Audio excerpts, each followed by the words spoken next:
Oh damn, what is that right there? Is that a rock? Do you guys ever wonder how rocks were created? Well, let's talk about it. Did you know there's 3 different types of rocks in this world?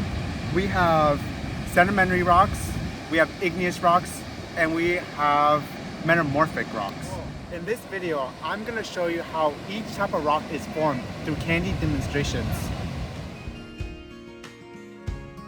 For our very first rock, we are going to be doing a sedimentary rock. And then for this rock, the materials you're going to need are just going to be a few different types of colored candy, such as Starburst or Mambas. In this case, I'm going to use the Mambas one.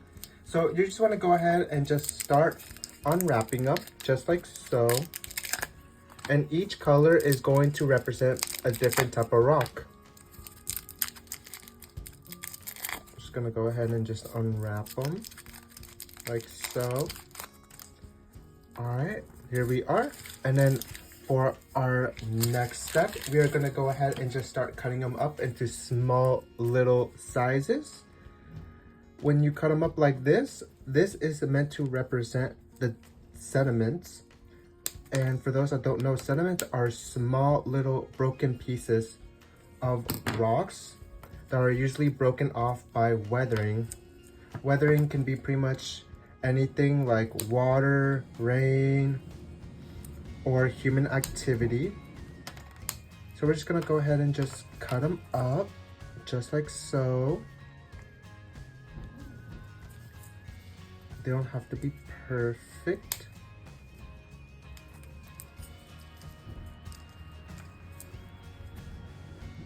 Usually, these sediment rocks are compacted together, usually by rain or water. They help them fit together and just get smushed together. And so here's our rocks, or our sediment rocks, I should say, all put together. Usually, sediments are transported usually by gravity, water, ice, or wind, and then eventually is deposited somewhere else to a whole new location. So after our sediments have been deposited, our next step is compaction. So for this step, you can just grab all of your pieces together and just compact them together with your palm. Just compact them, you know.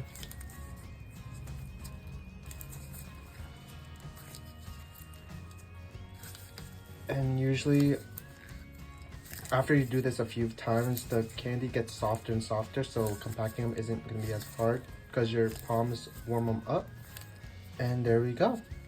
That is how a sedimentary rock is formed.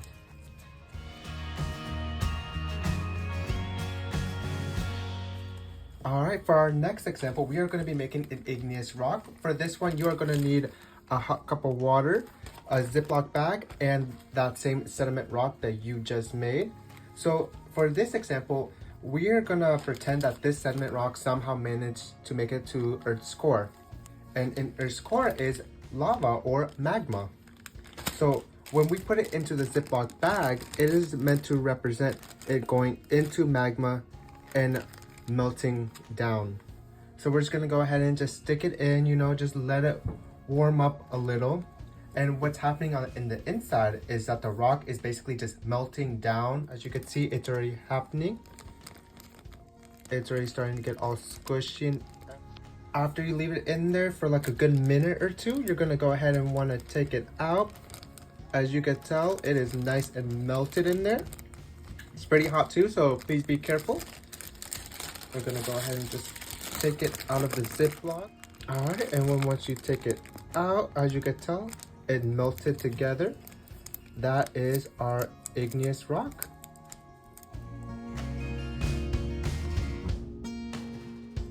All right, and then for our last rock, we are gonna go ahead and turn this igneous rock into a metamorphic rock.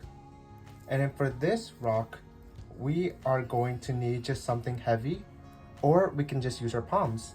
So basically, we're just gonna imagine that this rock somehow managed to make it in between Earth's surface and Earth's core. So it's somewhere where it's not hot enough for the rock to melt completely, but it is in a place where it is going to be able to get compressed together. So So basically with our palms, all we're gonna do is we're just gonna flatten it out just like so.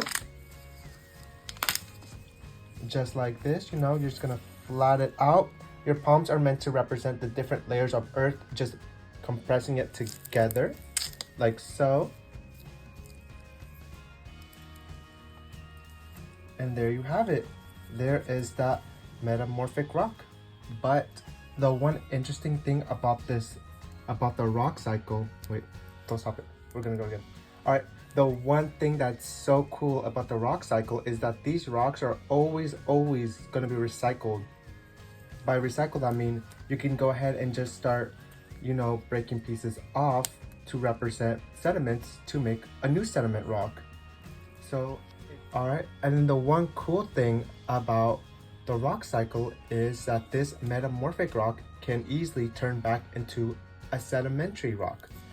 By just cutting pieces apart, you're gonna start creating a brand new sediment rock.